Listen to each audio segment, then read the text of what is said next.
चंद्रयान 4 में भारत के साथ मिशन करने वाला जापान चंद्रयान 3 के बाद अब अपना भी मून मिशन चांद पर भेज दिया है।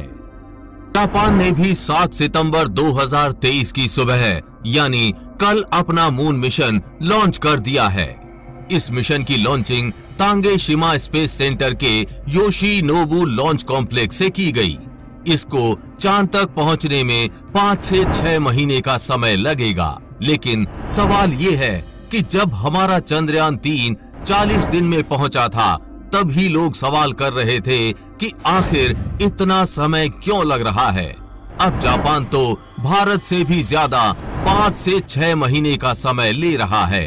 आइए इस वीडियो में जानते हैं आखिर अमेरिका, चीन और रूस 3 से 4 दिनों में चांद पर पहुंच जाते हैं, तो जापान के यान को इतना समय क्यों लग रहा है।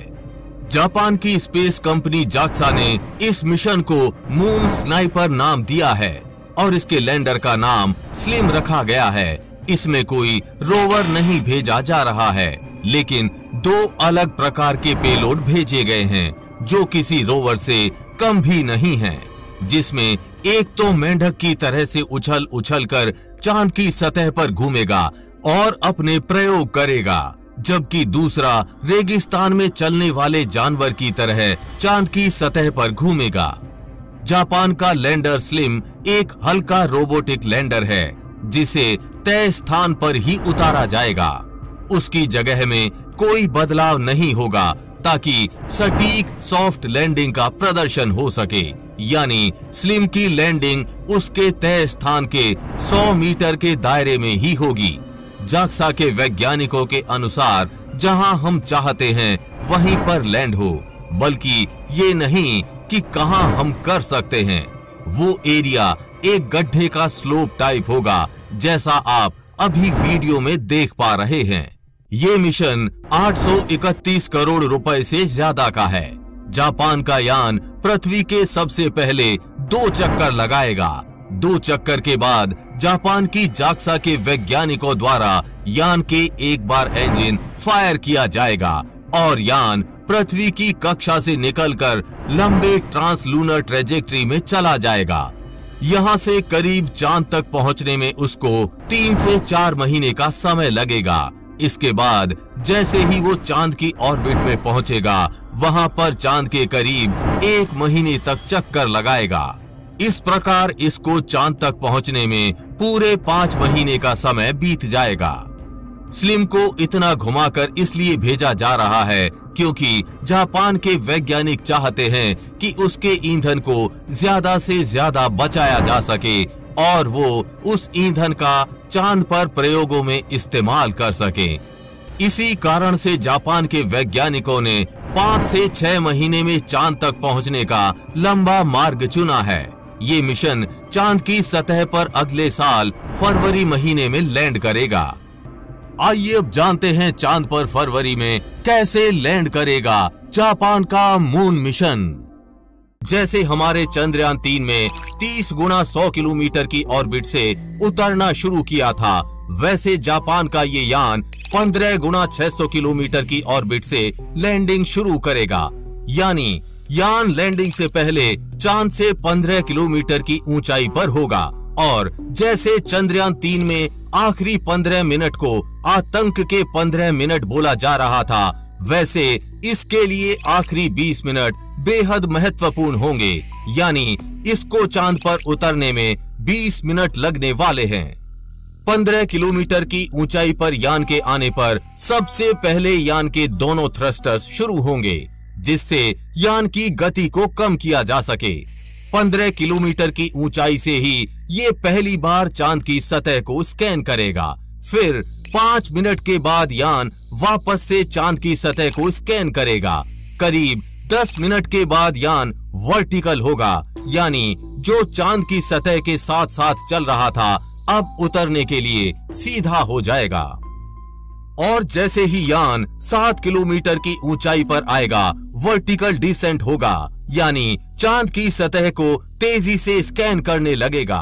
आप देख पा रहे हैं इस यान में चंद्रयान 3 की तरह उतरने के लिए कोई पांव नहीं लगे हुए हैं, तो इसका चांद पर उतरने का तरीका भी थोड़ा अलग होगा। चांद पर उतरने के लिए इसकी 5 स्टेजेस होंगी।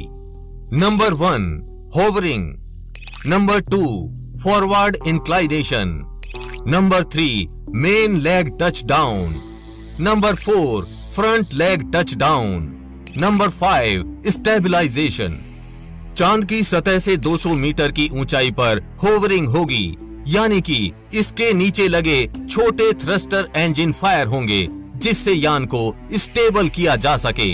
इसके बाद फॉरवर्ड इंक्लाइनेशन होगा और यान वापस से चांद की सतह के साथ टेढ़ा हो जाएगा।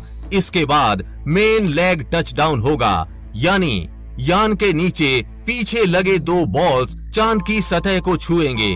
इसके बाद फ्रंट लेग टच डाउन होगा, यानी यान के नीचे आगे लगा एक बॉल चांद की सतह को छू जाएगा और इस प्रकार से जापान का यान चांद की सतह पर उतर जाएगा। जापान का स्लिम लैंडर चांद के नियर साइड यानी उस हिस्से में उतरेगा जो हमें अपनी आंखों से दिखाई देता है।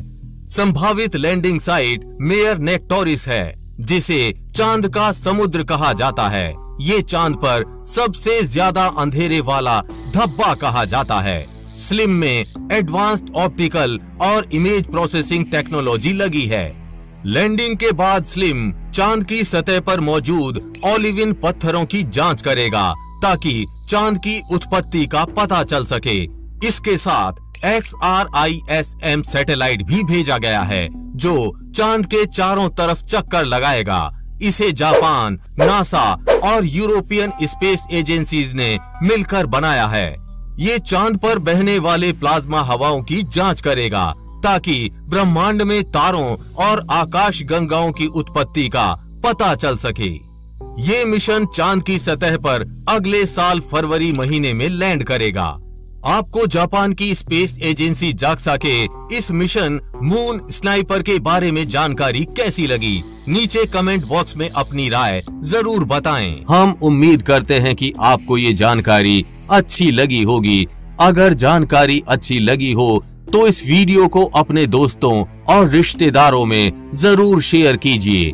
आगे भी ऐसी इंफॉर्मेटिव वीडियोस आती रहेंगी, इसलिए अपडेटेड रहने के लिए चैनल को सब्सक्राइब करके बेल नोटिफिकेशन ऑन जरूर कर लें। वीडियो को लाइक करना ना भूलें। जल्द ही मिलेंगे ऐसी ही इंफॉर्मेटिव वीडियोस के साथ और आपको कुछ अच्छा सिखाएंगे। तब तक के लिए जय हिंद, जय भारत।